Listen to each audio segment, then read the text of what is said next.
The Texas sun was merciless, beating down on the plains until the earth cracked and dust rose in choking clouds. It was in this harsh country, in 1863, that Thomas Edward Ketchum was born. He came into a world where law was scarce, death was common, and only the hard survived. The boy's family were ranch folk, honest people, working cattle, mending fences, doing whatever they could to keep the wolves at bay. But Thomas was different. Even as a child, he had a restless fire in him, a sharpness in his eyes that spoke of something untamed. He worked the ranch with his brothers, riding horses before his legs were long enough to grip the saddle, roping cattle with a skill that came as natural as breathing. But deep down, he wasn't content. The frontier was brutal, and it left its mark early. When Thomas was 12, a cattle dispute turned bloody. A ranch hand pulled his pistol in a rage, and in an instant, a man lay dead in the dust. The blood seeped into the earth while the cicadas screamed in the silence that followed. Thomas stood frozen, staring at the lifeless body. That was the day he realized the truth that would guide his life. In the West, death came quickly, and only the strong controlled it. He grew tall, broad-shouldered, and fast with his hands. Cowboys who worked beside him joked that he was made of iron, but his mother worried about the storm brewing inside him. He had little patience for orders, less for injustice, and no tolerance for being cheated. His fists solved arguments, and his stare silenced most men before words left their mouths. But it wasn't fists alone that shaped him. The open range sang to him, nights under endless stars, coyotes howling across the plains, the horizon burning gold with each sunrise. The West was vast, untamed, and merciless. And somewhere in that wildness, Thomas knew his destiny wasn't to live quietly as a rancher. He was meant for something bigger, something darker. Still, for all his restlessness, he remained a cowboy into his late teens, driving herds, branding cattle, and sleeping in the dust with nothing but a bedroll and a pistol at his side. He was strong, respected, even admired. But admiration couldn't fill a man's belly with more than beans and coffee. He watched rich ranchers grow fat while cowboys like him bled and starved for pennies. That bitterness grew inside him like a thorn buried deep under the skin. And soon, it would fester. One night, on a cattle drive near the Pecos, Thomas watched a trail boss shoot a man over wages owed. No trial, no justice, just a gunshot under the Texas moon. The body was left for the buzzards. Thomas clenched his fists until his nails drew blood. He knew then what he had always suspected. The law was not written for men like him. Justice was a lie in the West. Power belonged to the men who could draw the fastest, aim the truest, and kill without hesitation. And Thomas Ketchum was ready to become one of those men. That night, as the fire died low, Thomas stared into the flames and whispered to himself, "Never again will I be cheated." His hand brushed the revolver at his side. The boy was gone. The outlaw was waiting to be born. By 17, Thomas Ketchum was a cowboy in full, riding hard across the plains, pushing cattle through storms, and living the hard, thankless life of the trail. The drives were endless. Days of dust, nights of bone-deep exhaustion, weeks of beans and coffee until men snapped at each other like wolves. The trail taught him resilience. It also taught him rage. He watched men die of thirst when waterholes dried up, watched stampedes crush cowboys under thousands of hooves, and listened to bosses promise wages that never came. Each injustice gnawed at him. Every lie made his temper burn hotter. Still, there were moments of wild beauty. He remembered riding beneath a sky so wide it swallowed him whole, stars burning like 1,000 campfires. He remembered the silence of the desert, broken only by the distant howl of coyotes. But beauty wasn't enough to silence hunger. He had worked himself to the bone, risked his life a dozen times, and still came home with little more than scars and calloused hands. One night in Dodge City, Thomas witnessed a scene that seared itself into his memory. A fellow cowboy, tired of being cheated, pulled his pistol on the trail boss. His demand for pay was met not with gold, but with lead. The boss shot him in cold blood, his body falling across the saloon's floorboards. The crowd scattered, but Thomas didn't flinch. He stood over the corpse, staring down at what was left of a man who had dared to demand justice. It was a turning point. Thomas walked out into the night, his boots heavy in the dust. He didn't speak a word, but in his heart, a decision was made. The cowboy's life was nothing but chains.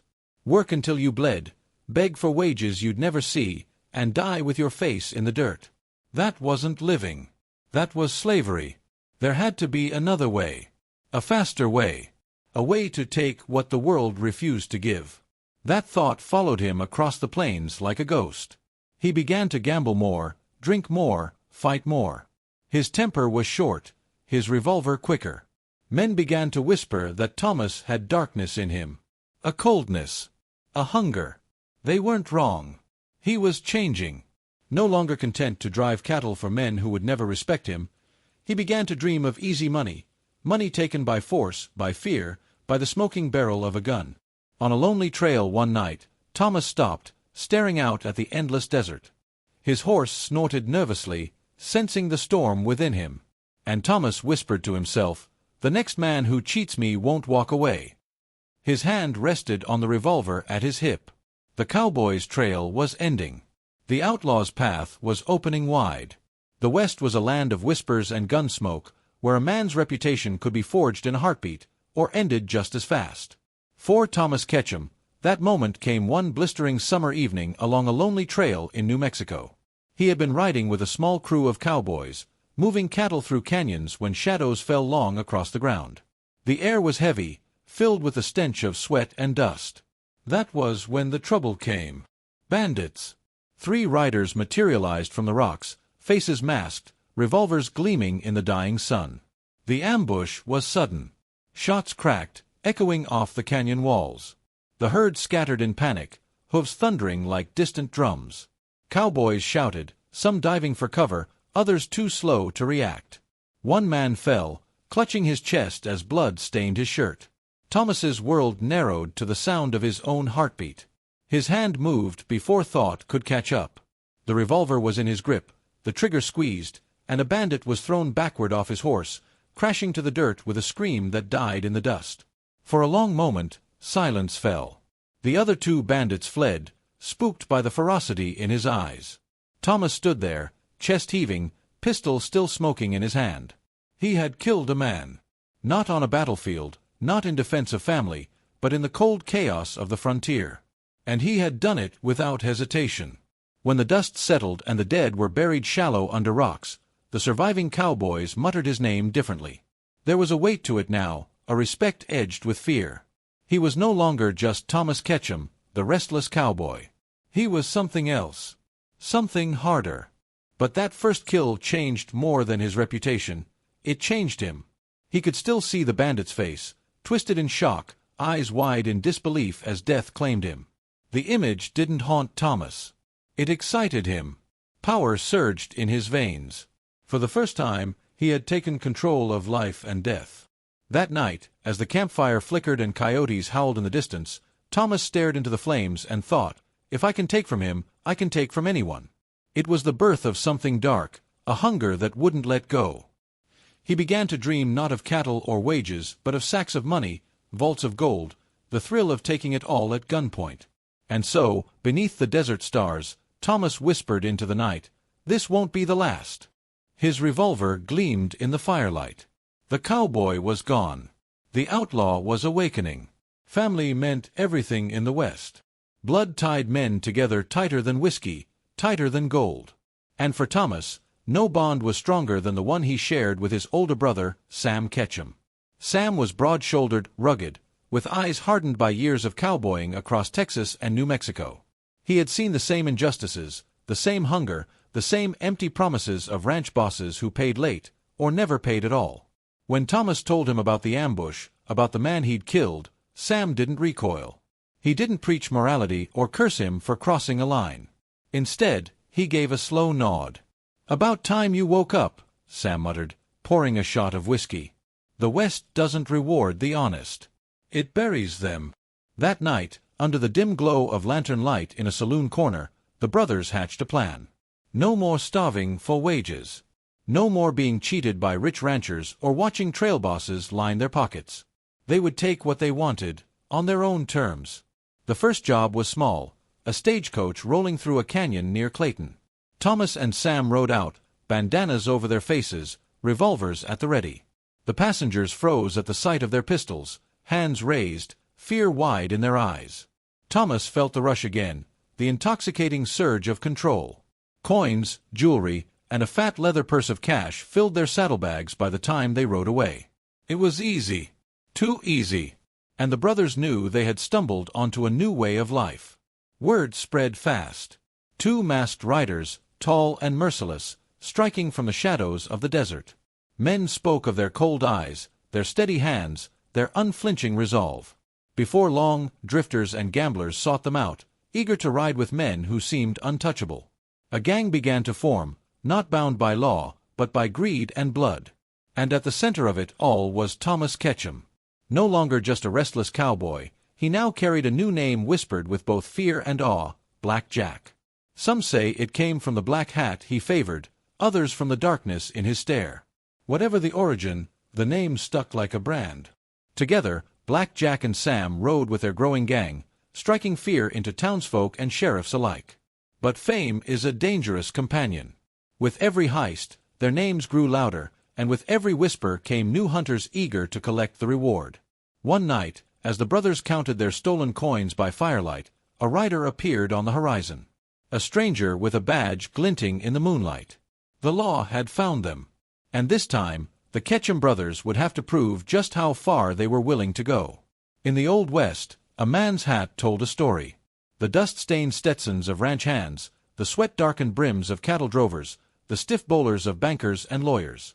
But when Thomas Ketchum walked into the saloon in Clayton one summer evening, all eyes fell on the hat he wore, a wide-brimmed black sombrero, shadowing his face, turning him into something more legend than man. The saloon quieted, the piano player halting mid-tune. Men leaned on their whiskey glasses, gamblers froze with cards halfway turned, and the barmaid, eyes wide, whispered the name that would travel across the frontier. Black Jack. The name clung to him like smoke to gunpowder. No one knew who first coined it, but by the time his boots thudded across the wooden floor, the saloon was buzzing. A man who dressed in black, who carried himself with the confidence of someone who had stared death in the eye and refused to blink. That night, he and Sam didn't drink in celebration of past robberies. They drank in anticipation of the empire they were building. Their gang had grown to 6 men, drifters, card cheats, one ex-soldier with a scar that twisted his jaw. Each had scars and sins of his own, but under Black Jack's steady gaze, they found something rare, a leader who made them believe they could carve their fortune out of the very veins of the West. It wasn't long before their black-clad leader began to orchestrate bolder jobs.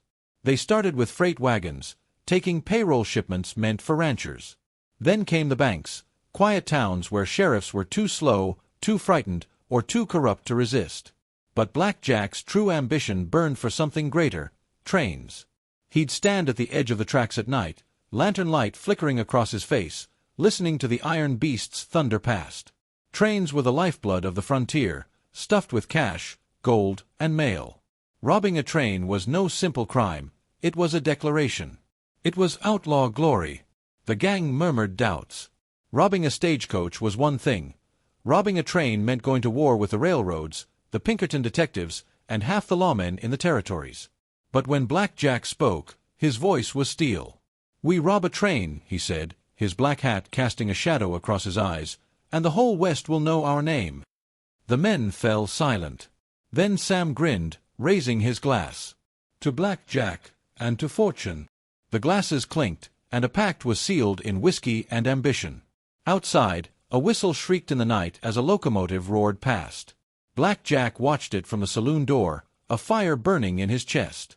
The first train job was coming, and there would be no turning back. The desert night was cold, the stars like silver nails hammered into a velvet sky. Black Jack and his gang huddled around a fire deep in the canyons of New Mexico, the flames casting jagged shadows against the red stone walls. The men had drunk their fill, but the night wasn't for revelry. Tonight, Black Jack demanded more than loyalty. Tonight, he demanded blood. He stood, tall and grim, the black hat crowning him like a dark halo. "You ride with me," he said, his voice low but sharp enough to cut through the crackle of fire. "You share in the spoils. But hear me now, you betray me and you'll die by my hand." The men exchanged uneasy glances. This was no idle threat. They had seen what he was capable of, how calm his hand was on the trigger, how little hesitation he showed in taking life. From inside his coat, Black Jack produced a knife, its blade catching the firelight. He sliced his palm without a flinch, crimson dripping onto the dirt. He passed the knife to Sam, who followed without hesitation. One by one, the gang members cut their palms, mingling blood into the earth. Together, they pressed their hands into the soil, their lifeblood soaking into the desert floor. The fire roared higher as if the canyon itself bore witness to their oath. "No law, no sheriff, no railroad man will ever break us," Black Jack declared. "We are brothers in blood. Until the end." The men repeated the words, their voices rising into the night, carried by the wind across the canyon. Coyotes howled in answer, as if the desert itself acknowledged the birth of something dark and unyielding. The oath bound them, not just as partners in crime but as soldiers in a war against law and order. From that night forward, the Ketchum gang was more than a band of thieves. They were a force of nature, rolling across the frontier like a storm. But storms, as the West would prove, could never rage forever. For with every raid came louder whispers, and with every daring robbery came bigger rewards posted for their heads. Lawmen rode harder, posses grew larger, and bounty hunters sharpened their knives. The gang's blood oath made them fearless, but it also chained them to a fate that could end only in death. As dawn broke over the canyon, the shriek of a distant train whistle echoed once more. Black Jack tightened his grip on the brim of his black hat. The blood oath had been made. Now came the job that would test it. The night was moonless, and the desert lay quiet except for the distant rumble of wheels on steel. The gang crouched low in the mesquite brush, their horses tied close, muscles taut and restless as if they too could sense what was coming.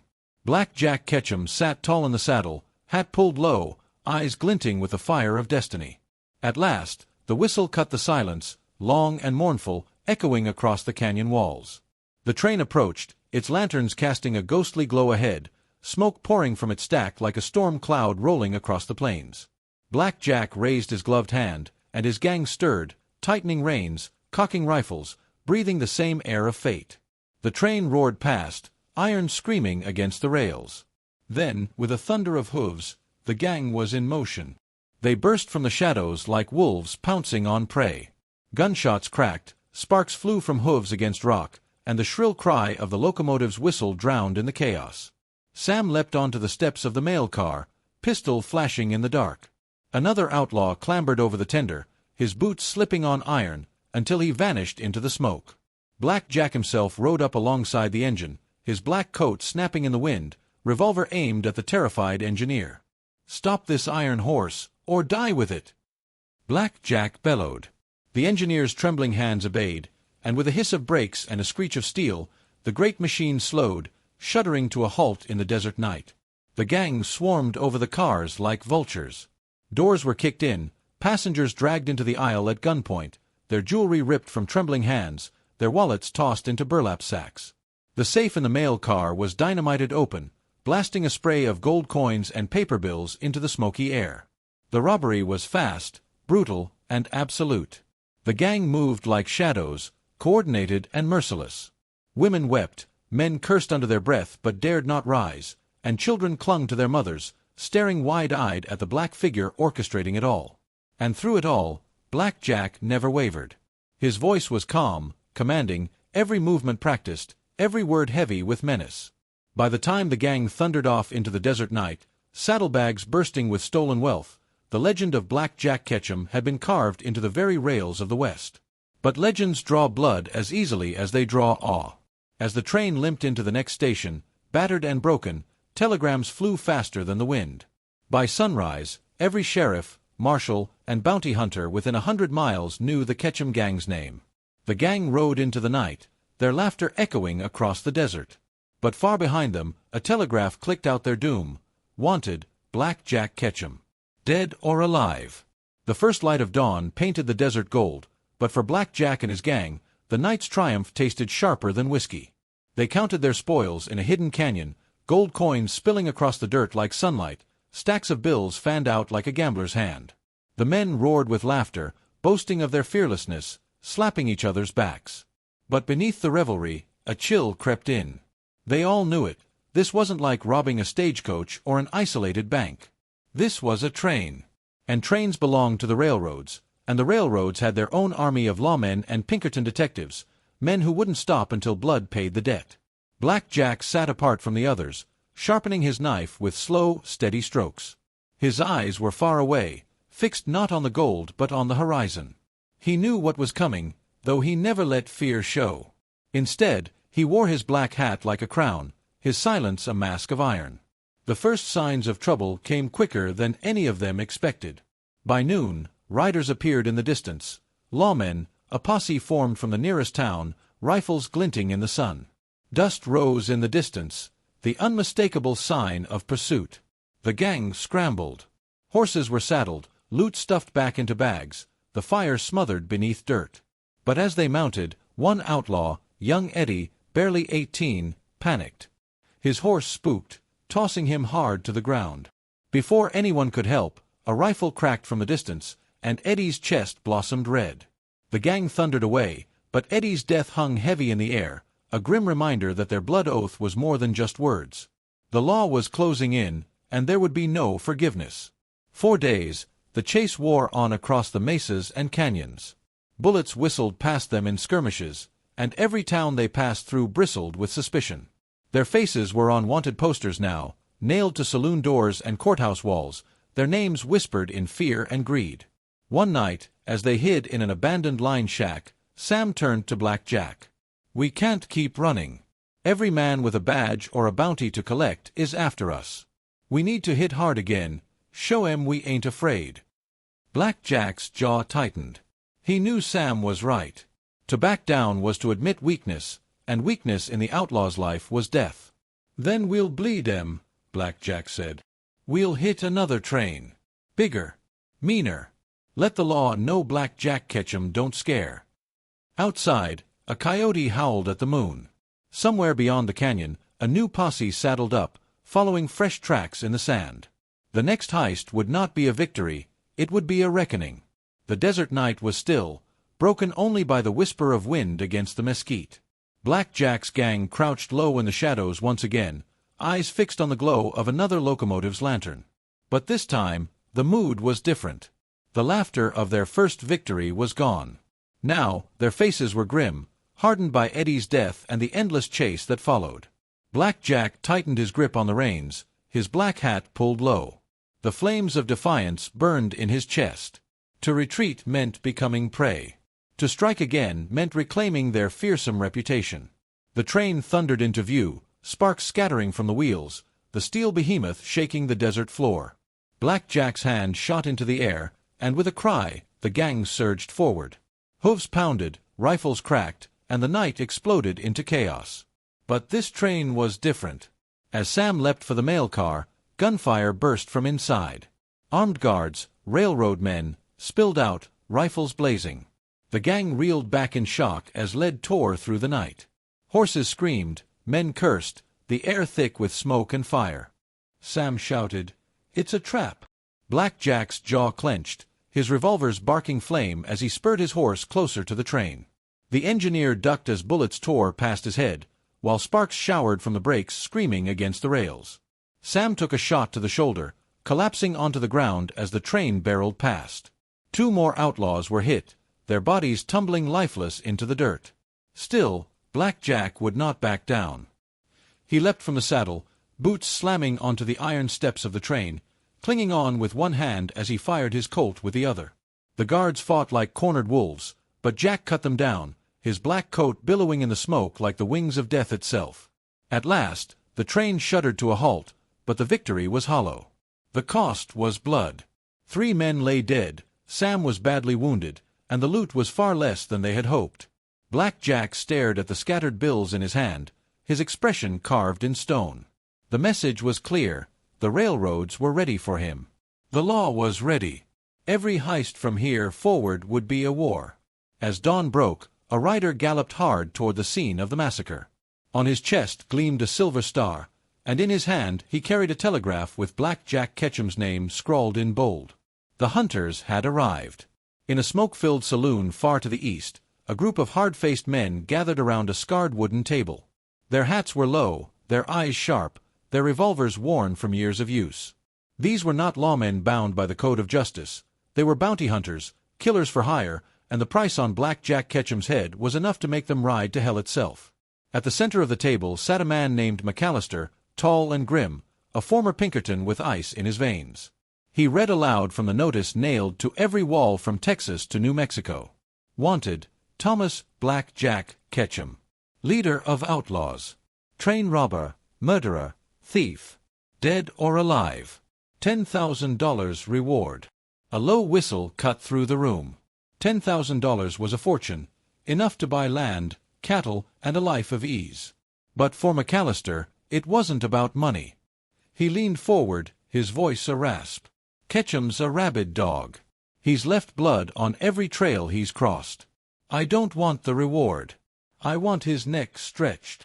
The men muttered in agreement, raising their glasses in a grim oath. They would hunt Ketchum without mercy. No canyon, no mesa, no outlaw hideout would protect him. The gang had spilled too much blood, and the frontier was calling for vengeance. Meanwhile, Black Jack sat in a shuttered hideout deep in the canyonlands, his wounded men groaning on their bedrolls. He patched Sam's shoulder with rough hands, his eyes burning with frustration. The world outside was tightening like a noose, and for the first time, doubt gnawed at the edges of his resolve. Sam gritted his teeth against the pain. Jack, maybe it's time we lay low. Disappear. Mexico, maybe. Black Jack slammed his fist against the wall. No. If we run, we're ghosts. If we fight, we're legends. The room fell silent. Even in their fear, the gang felt the weight of those words. To ride with Black Jack Ketchum was to embrace death, but also immortality. Far beyond the canyon, McAllister mounted his horse, the telegraph folded in his pocket. His eyes narrowed on the horizon. "We ride at dawn," he growled. The hunters were coming, and this time they wouldn't stop until Black Jack's body swung from a rope. The canyon walls glowed red beneath the dying sun, casting long shadows over the outlaw camp. Black Jack sat apart from the others, sharpening his knife with slow, deliberate strokes. His men whispered among themselves, nervous eyes darting toward the horizon. The law was coming, that much they all knew. The question was when. Sam, pale from his wound, muttered, "Feels too quiet, Jack. Like the desert's holding its breath." Black Jack glanced at him, his jaw tight. "Then keep your hand on your gun. Quiet don't last forever." The silence shattered with the crack of a rifle. Dust sprayed as a bullet tore into the dirt beside them. Men scrambled for cover, cursing, as more shots echoed from the canyon rim. Bounty hunters, McAllister's crew, had them pinned. Black Jack roared, drawing his Colt, the muzzle flashing in the gloom. "Circle up. Hold the line." His voice boomed through the canyon, a defiant call that seemed to shake the very stones. But the hunters had the high ground. Bullets rained down, ricocheting off rocks, sparking against their meager defenses. One outlaw dropped with a hole through his chest, another cried out as a round shattered his leg. The gang was bleeding fast, and escape seemed impossible. Jack's eyes blazed. He wasn't about to be slaughtered like cattle. He grabbed a stick of dynamite, yanked the fuse, and hurled it toward the rim. The explosion split the canyon air like thunder, rocks tumbling down in a storm of fire and dust. For a heartbeat, the hunters fell silent. "Now!" Jack bellowed, charging forward through the smoke. His men followed, firing wildly as they scrambled toward a narrow gap in the canyon wall. Horses waited on the other side, tied and restless. If they could reach them, they might yet live to fight another day. McAllister cursed from above, rallying his men. "Don't let them slip. Drive them down." But Black Jack was already mounted, pulling Sam up behind him. With a kick of his spurs, he led the survivors into the night, hooves pounding over the sand like war drums. The canyon fell silent once more, littered with blood and bodies. The hunters had drawn first blood, but they hadn't broken Black Jack. Not yet. McAllister crouched beside the dead outlaw, his eyes cold. He picked up a scrap of black cloth torn from Jack's coat, gripping it like a promise. "You can't run forever, Ketchum," he whispered. "Next time, I'll put you in the ground." Far into the rugged mesas of New Mexico, Black Jack led his battered gang to a hideout known only to outlaws and coyotes. The place was little more than a crumbling shack tucked into the cliffs, but it offered shelter, water, and, most importantly, secrecy. Inside, the men collapsed onto their bedrolls, groaning with exhaustion. Sam's wound festered, fever burning his skin. The others stared into the dim lantern light, their faces pale, their faith shaken. They had lost half their number since the first train robbery. The noose was tightening.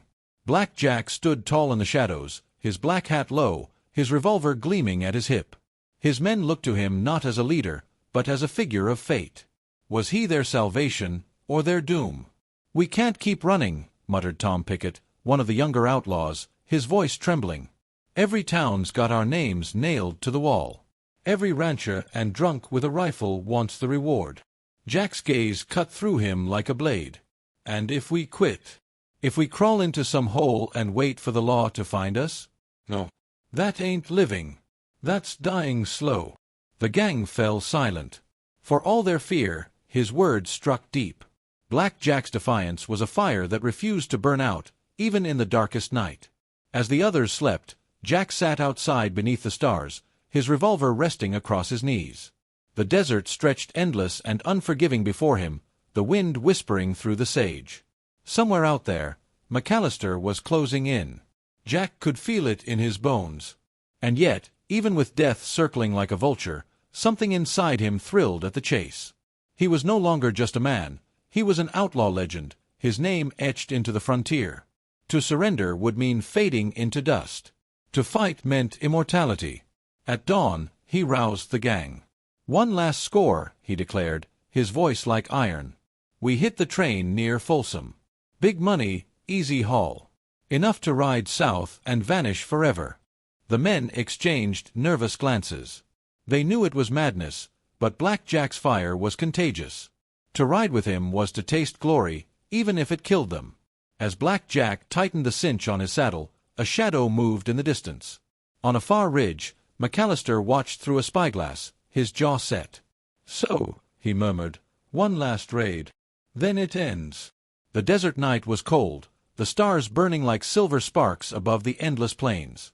Black Jack Ketchum rode at the head of his gang, his black hat pulled low, his revolver holstered but ready. Every hoofbeat echoed like a war drum on the hard earth. Behind him, the weary outlaws followed, their faces pale with fatigue, yet hardened by the promise of one last strike. Sam, still weak from his wound, swayed in the saddle but said nothing. His eyes burned with fever, but he refused to be left behind. Tom Pickett, the youngest of the gang, rode with his hand close to his gun, eyes darting nervously at every shadow. The men had heard whispers of posses and bounty hunters waiting along the rail lines, but Black Jack silenced their doubts with a single promise: "This will be the raid that sets us free." As they rode, the landscape unfolded like a painting of the frontier's last stand. Mesas standing like ancient fortresses, dry riverbeds etched across the sand, and the looming tracks of the southern Pacific cutting straight through the wilderness. The gang camped by a dying fire, their breath steaming in the cold night. Black Jack stood apart, staring into the darkness, lost in thoughts he never shared. In his mind, he saw his life stretched out before him, the cowboy days on the cattle drives, the laughter in the saloons, the first thrill of outlaw blood. He had walked too far into the shadow to ever turn back. This raid wasn't just about money. It was about legacy. If the law wanted his name to hang from a rope, then they'd remember it long after the rope had snapped. When dawn cracked, they moved out again. By evening, the tracks gleamed ahead, a silver ribbon slicing through the desert. Jack raised his hand, and the men dismounted, leading their horses into the brush. The air was heavy, silent, charged with the weight of destiny. They waited. Hours crawled by. The sun sank low, the horizon glowing crimson. Then, at last, the faint whistle of a locomotive pierced the dusk. A plume of smoke rose on the horizon, growing larger with every heartbeat. Black Jack turned to his men, his voice steady and cold. "This is it, boys. One last ride to carve our names into history." He drew his Colt, spun the cylinder, and grinned. His men followed suit, steel flashing in the fading light. The locomotive thundered closer, its headlamp blazing like a fiery eye. Jack mounted his horse, spurs cutting deep. "Ride!" he bellowed, and the gang surged from the shadows, their silhouettes tearing across the desert toward the train. The iron beast roared, wheels screaming against the tracks as sparks flew. Black Jack pulled ahead, his horse straining, his revolver raised high. This was his stage, his reckoning, the night when the West itself would decide if Black Jack Ketchum was mortal or myth. As the gang closed in on the train, a rifle cracked from the caboose. A bullet whistled past Jack's ear, grazing his hat. He looked up and froze. McAllister was already on board, waiting. The night exploded with gunfire. Sparks flew as bullets ricocheted off iron, horses screamed, and the whistle of the train shrieked like a dying animal. Black Jack rode hard alongside the locomotive, firing into the dark windows. His men scrambled for the ladders, leaping onto the swaying cars as the train barreled forward. Tom Pickett clung to the side of a freight car, his fingers white with strain. Sam, barely able to stand, was dragged up by another outlaw. Inside the cars, passengers screamed, ducking under seats as the gang stormed through, revolvers drawn. Jewelry, watches, and wallets spilled into trembling hands, but the real prize was the strongbox, gold-bound for Santa Fe. Black Jack kicked open the express car, his revolver blazing. The guard inside fell, and Jack strode forward like a dark king claiming his throne. He smashed the lock from the strongbox, the gleam of gold catching the lantern light. For a moment, victory seemed within his grasp. But then came McAllister. He rose from the shadows at the far end of the car, rifle leveled, his eyes cold as stone. "It's over, Ketchum." The car swayed, lanterns swinging wildly, shadows stretching long. Black Jack narrowed his eyes, gun aimed steady. "You should have stayed out of my way, lawman." A shot rang out, splintering wood inches from Jack's head. The gang panicked, firing blindly, chaos tearing through the train. Passengers screamed, the engineer tried to brake, but the weight of the speeding locomotive dragged them forward. Jack ducked behind a crate, bullets ripping through the wood. He could hear his men faltering, pinned by McAllister's crew hidden along the train. This wasn't just a heist, it was a trap, a noose drawn tight. Still, Jack's blood burned with fury. He leapt from cover, firing with both guns, his black coat swirling like a storm. McAllister dropped behind a pillar, returning fire. Sparks lit the car like lightning, each shot echoing like thunder in the confined space. The gang managed to unhook the express car, gold spilling as the train lurched. But before they could flee, another rifle cracked. Sam, pale and weak, staggered back, a bullet tearing through his chest. He fell hard, blood soaking the floorboards. "Sam!" Jack roared, his voice breaking, rage twisting his face. He dragged his friend back, but it was too late. Sam's eyes went glassy, his final breath stolen by the smoke and chaos of the raid. The train screeched to a halt at last, grinding sparks against the rails. Survivors fled into the desert night, horses carrying bloodied outlaws into the shadows. But Black Jack did not flee. He stood over Sam's body, revolvers still smoking, as McAllister advanced through the wreckage, his rifle steady, his eyes burning with grim triumph. Jack raised his guns for one final stand, but as he pulled the trigger, the chamber clicked empty. His revolvers were dry. The night after the doomed raid on the Folsom line was filled with dust, sweat, and the metallic tang of blood. Black Jack Ketchum and the tattered remains of his gang thundered across the high plains under a bruised sky, the glow of lanterns from the pursuing posse flickering in the distance like hellfire. The heist had been meant to secure their legacy, one last triumphant strike, but instead it left them scattered, wounded, and carrying nothing but broken dreams. Around the dying embers of a campfire, the outlaws argued in hushed tones. "We lost everything," snarled Boone Mayfield, his eyes glinting in the firelight. "The gold, the rifles, half the men. And for what?" "For your legend, Jack." The accusation cut deeper than any bullet. Black Jack, his arm bound from a graze wound, met his man's glare with cold silence. He knew the whispers of mutiny were circling like vultures, and the bond that once tied his gang together was unraveling with every passing hour. By dawn, two men had already deserted, riding hard in the opposite direction. Trust had splintered, greed gnawed at the rest, and a dark truth loomed in the air.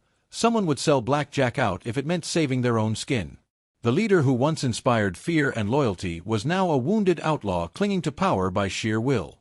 As the sun bled red over the desert horizon, Ketchum saddled his horse and muttered to the few who remained, "Ride with me, or ride against me.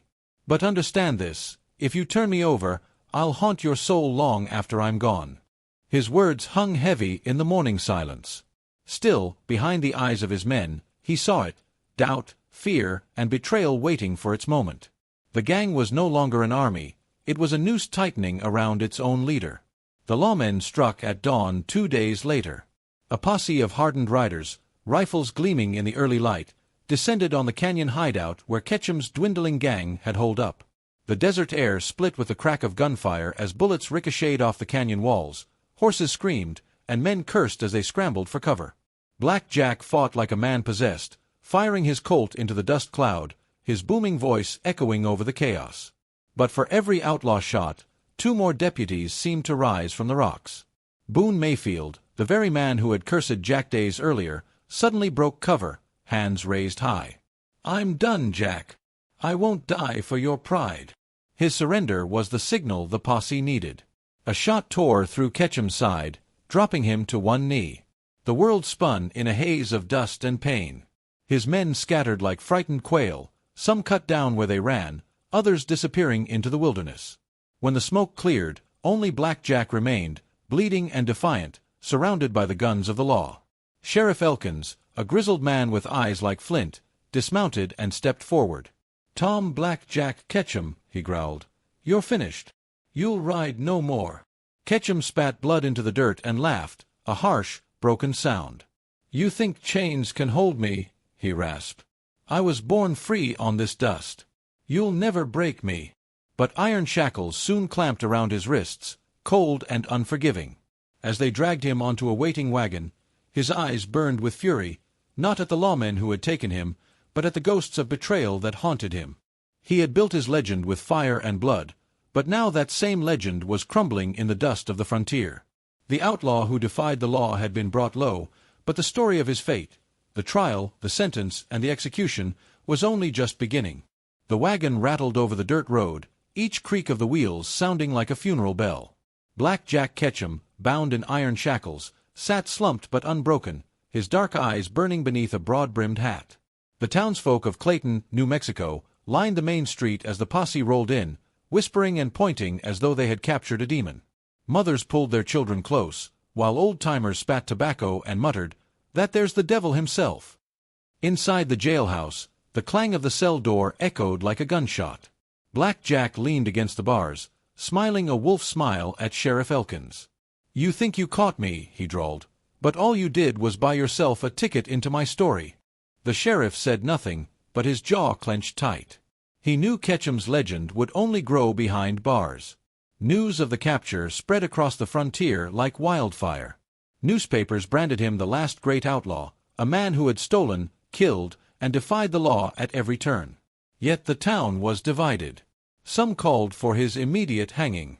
Others whispered admiration for a man who refused to bow, who embodied the lawless freedom of the Wild West itself. The trial date was set, and when it came, the courthouse was packed. The prosecutor painted Ketchum as a beast, a ruthless train robber whose crimes had drenched the prairie in blood. But when Black Jack rose to speak, the room fell silent. "You call me a criminal," he said, his voice carrying like a preacher's sermon. "But I lived by the rules this land gave me, rules of dust, iron, and survival. If that makes me guilty, then so is every man who's ever drawn a gun in this country." Gasps rippled through the crowd. Some nodded in agreement, others cursed his name. The jury, however, was unmoved. Within days, the verdict came down, guilty of train robbery, a capital crime. The sentence was death by hanging. As the gavel struck, Black Jack only smirked. "So be it," he muttered. "If the rope's the end of me, then I'll make sure it remembers my name." The courtroom had condemned him, but the stage was now set for the most infamous hanging the West had ever seen. Spring came to Clayton with a chill wind sweeping the plains, carrying with it the weight of history. The gallows were built in the town square, a towering wooden scaffold that seemed to cast a shadow even under the brightest sun. Every hammer strike echoed like a countdown to destiny. In his cell, Black Jack watched through the iron bars as the frame rose, plank by plank. "So that's the stage, is it?" he chuckled to the deputy on guard. "Then I'll give 'em a performance they won't forget." On the morning of the execution, crowds poured in from miles around. Farmers, ranchers, gamblers, drifters, and curious travelers. The dusty streets were choked with wagons and horses. Vendors sold whiskey and hot pies as if it were a fair. Yet beneath the chatter ran a nervous tension. This was no ordinary hanging. This was the fall of an outlaw who had once seemed untouchable. Black Jack, dressed in a black coat and his ever-present hat, mounted the steps with steady legs despite the weight of chains. The crowd fell silent. Sheriff Elkins read the sentence, his voice shaking slightly in the wind. When asked for final words, Ketchum raised his head and looked over the sea of faces. "I rode hard, I fought harder," he declared, his voice booming across the square. "The law says I'm a villain. Some of you think I'm a hero. But I'll tell you what I really am. I'm proof this land was never meant to be tamed. Remember that when you bury me." The hangman adjusted the rope, but whispers stirred, rumors that the gallows had been poorly built, that the drop was miscalculated. Some shuddered, wondering if fate itself was preparing a cruel end for the outlaw. The black hood was pulled over his head. The noose was tightened. The lever was ready to fall. And as the sun blazed overhead, all of Clayton held its breath, waiting for the rope to snap history in two. The square in Clayton was silent, 1,000 eyes fixed on the gallows. The outlaw stood tall, the noose snug around his neck, the black hood concealing his defiant grin. Sheriff Elkins gave a nod. The hangman pulled the lever. And in an instant, Black Jack Ketchum dropped into eternity. But what followed was no ordinary hanging. The gallows had been built in haste, the rope mismeasured, the weight of the outlaw misjudged. Instead of a clean break, the force of the fall tore his body apart in front of the horrified crowd. Gasps and screams rippled through the onlookers as the legend of Black Jack Ketchum met a gruesome, almost biblical end. Mothers shielded their children's eyes, men muttered prayers, even the hardened ranchers and gunslingers turned pale. Some called it justice served by the hand of God. Others whispered it was a curse, the land itself refusing to let Black Jack die quietly. The outlaw who had lived a life of chaos and blood had died in chaos and blood, as if fate itself demanded a spectacle. The deputies moved quickly to cover the body, but the damage was done. Every witness knew they had seen something unforgettable, something that would travel down saloon bars and campfires for generations. The story of Black Jack's fall was now larger than the man himself. And yet, in the hushed murmurs of that stunned crowd, one thing became clear. The rope may have ended the man, but it had also birthed the myth. Clayton never forgot the day the sky turned black with smoke and whispers, when Black Jack Ketchum met his end on the gallows. The scaffold itself stood for weeks afterward, like a scar on the town square, until finally torn down. Yet the people swore the earth beneath it was cursed, livestock refused to graze there, and children dared one another to step on the spot where the outlaw's shadow had swung. The newspapers spread the tale far and wide, but the versions differed. Some called him a monster, a bloodthirsty train robber who got what he deserved. Others painted him as a tragic figure, the last great outlaw swallowed by a world that was moving toward law and order, leaving no room for men like him. In saloons from Texas to Montana, cowboys told and retold the story, each adding their own flourish, the outlaw's smirk beneath the hood, his booming final words, the horror of the drop. Around campfires under star-filled skies, drifters claimed they could still hear his laughter in the wind, mocking the law that tried to break him. And so Black Jack Ketchum became more than a man, he became a ghost on the frontier. His legend rode on every train whistle, every gunshot at dawn, every dusty trail where lawlessness still lingered. For in the end, the law had killed the outlaw, but it could never kill the spirit he embodied. The West was changing, fences rising where once there had been open range. But the tale of Black Jack's final ride, bold, bloody, and defiant, remained etched in the heart of every soul who still longed for the days when men carved their names in gun smoke and dust. And as the sun set over the desert horizon, the legend of Black Jack Ketchum rode on, eternal, untamed, and unforgettable.